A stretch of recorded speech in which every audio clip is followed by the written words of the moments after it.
Assalamualaikum warahmatullahi wabarakatuh. Selamat pagi, Ibu dosen dan teman-teman kalian. Perkenalkan, nama saya Hawa Zurufinisa dengan NIM 250201021904, kelas MJ211, program studi manajemen Universitas Siber Asia. Pada kesempatan kali ini, saya akan mempresentasikan tugas ujian akhir semester dengan judul Leasing dan Factoring sebagai Alternatif Pembiayaan Dunia Usaha di Indonesia. Pada kali ini saya memakai studi kasus pada PT Klipan Finance Indonesia Tbk. Dalam presentasi ini, saya akan membahas konsep leasing dan factoring, manfaat dan resikonya, kemudian melihat penerapannya dalam industri perusahaan pembiayaan dengan PT Klipan Finance Indonesia Tbk sebagai objek kajian. Lalu, pertama saya akan menjelaskan terkait dengan latar belakang pemilihan topik ini. Dalam menjalankan kegiatan usahanya, perusahaan membutuhkan pembiayaan untuk memenuhi berbagai macam kebutuhan, terutama aset produktif dan modal kerja. Contohnya, perusahaan membutuhkan mesin, kendaraan, alat berat, maupun dana untuk kegiatan operasional. Kemudian dana untuk produksi dan melakukan ekspansi. Namun, perusahaan tidak selalu memiliki dana internal untuk memenuhi semua kebutuhan tersebut. Karena itu, perusahaan membutuhkan alternatif pembiayaan. Salah satunya adalah leasing, yang membantu perusahaan memperoleh dan menggunakan aset produktif dengan pembayaran secara berkala. Selain itu, terdapat factoring atau anjak piutang yang dapat membantu perusahaan memperoleh likuiditas lebih cepat melalui pemanfaatan atau pengalihan piutang usaha. Dalam kajian kali ini, saya memilih PT Klipan Finance Indonesia sebagai objek studi karena perusahaan memiliki sejarah yang cukup panjang dalam industri pembiayaan.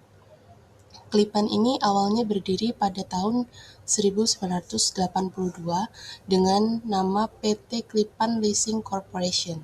Kemudian pada tahun 1990 berubah menjadi PT Klipan Finance Indonesia dan selanjutnya menjadi perusahaan pembiayaan pertama yang melakukan go public di Indonesia. Jadi, pemilihan Klipan ini cukup relevan untuk melihat bagaimana perusahaan pembiayaan berperan dalam memenuhi kebutuhan pembiayaan masyarakat dan dunia usaha. Nah, selanjutnya saya akan menjelaskan pengertian leasing dan factoring. Nah, di sini leasing atau sewa guna usaha merupakan kegiatan pembiayaan yang memungkinkan pengguna memperoleh manfaat dari suatu barang atau aset melalui pembayaran dalam jangka waktu tertentu. Contohnya dapat berupa kendaraan, alat berat, mesin, dan berbagai peralatan operasional. Sederhananya, ketika perusahaan membutuhkan suatu aset tetapi tidak ingin atau belum mampu menyediakan seluruh dana untuk membelinya secara langsung, maka leasing dapat menjadi salah satu alternatif pembiayaan. Nah, sedangkan factoring atau anjak piutang merupakan kegiatan pembiayaan yang berkaitan dengan pengalihan atau pembelian piutang usaha sehingga perusahaan dapat memperoleh likuiditas lebih cepat.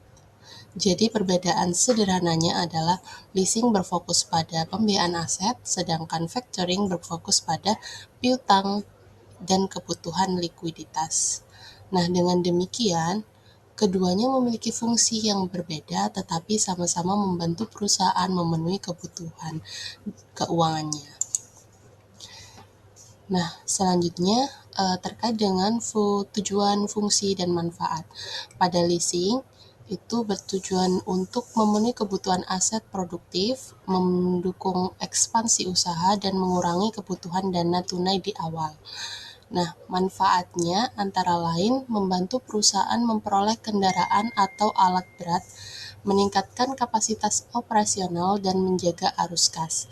Sementara pada factoring, tujuan utamanya adalah mempercepat pencairan piutang, meningkatkan likuiditas perusahaan, dan mendukung kebutuhan modal kerja. Manfaatnya antara lain, perusahaan tidak harus menunggu seluruh piutang sampai jatuh tempo untuk memperoleh dana. Dengan demikian, perputaran modal kerja dapat menjadi lebih cepat dan pengelolaan piutang menjadi lebih efisien. Jadi, kalau disederhanakan, leasing membantu perusahaan memperoleh aset, sedangkan factoring membantu perusahaan memperoleh likuiditas dari piutang.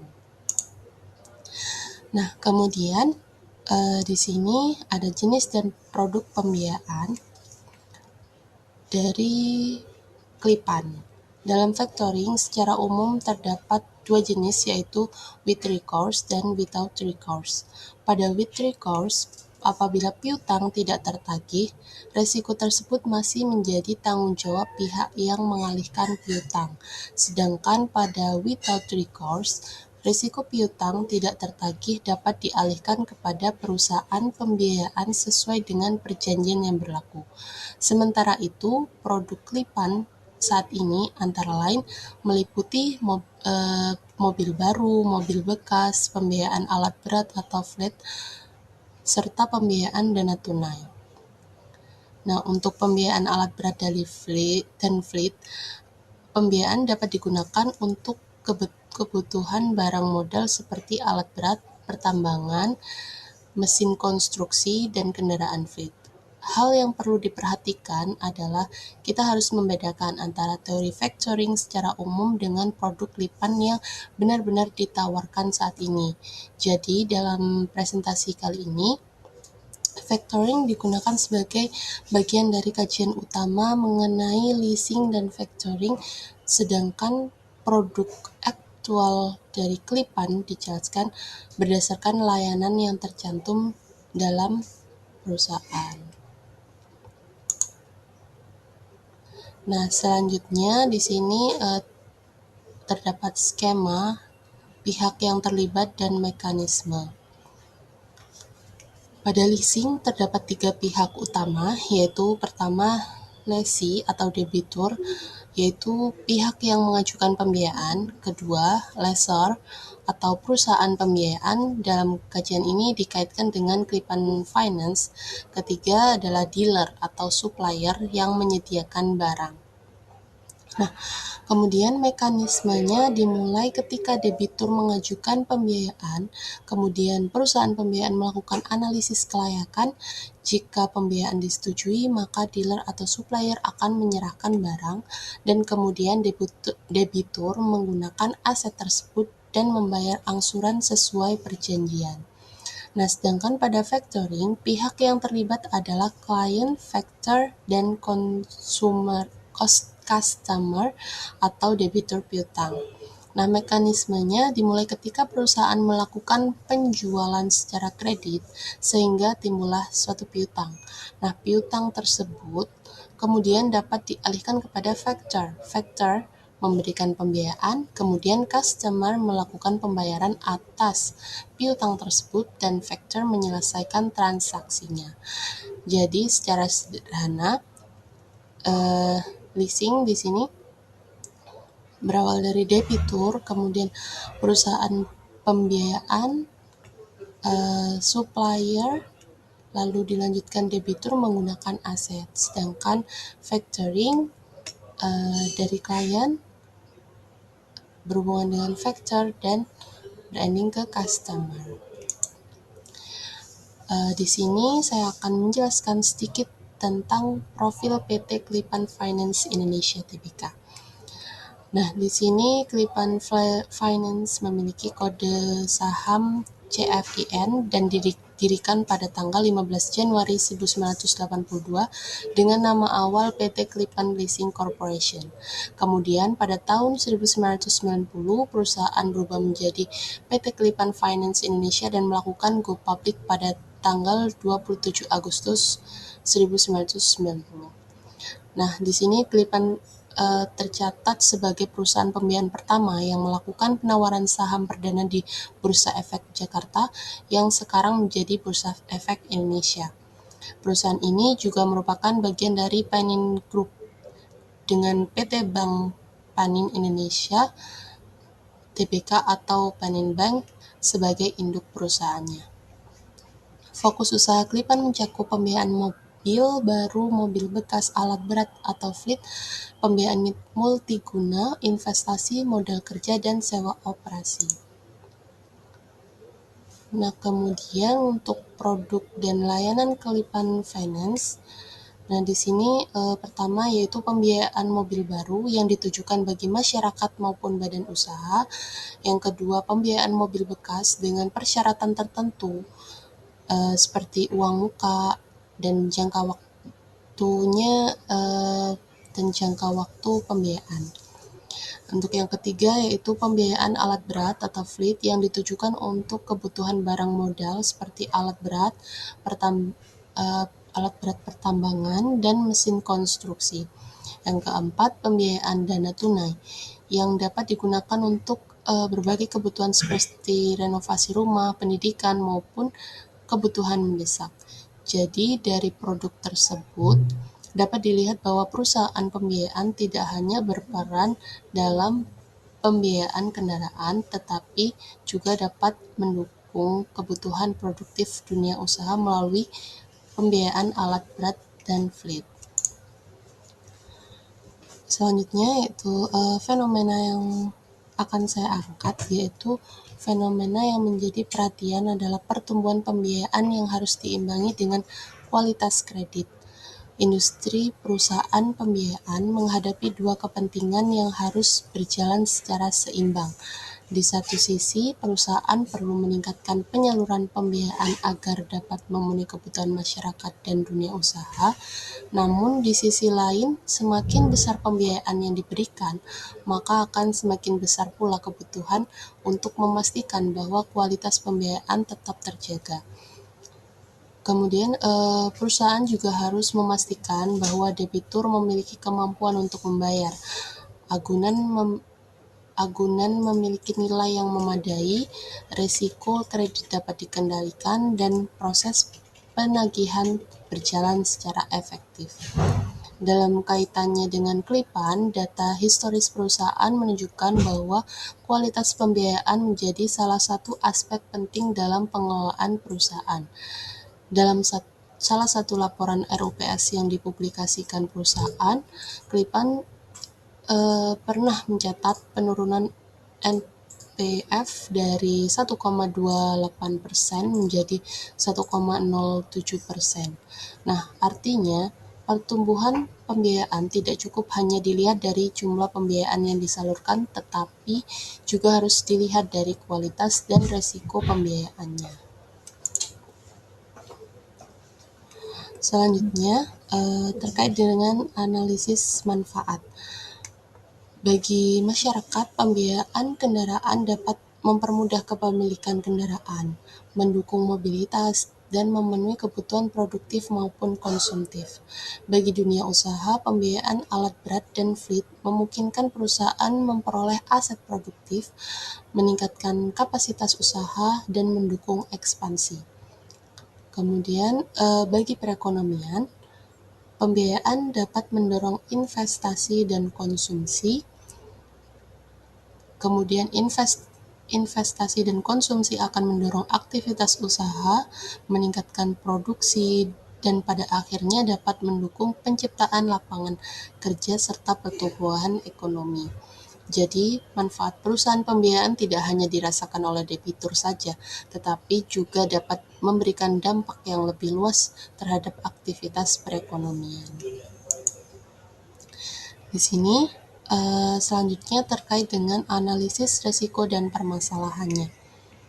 Nah, pertama adalah risiko kredit, yaitu ketika debitur tidak mampu membayar angsuran sesuai perjanjian, maka kondisi tersebut dapat menyebabkan pembiayaan bermasalah.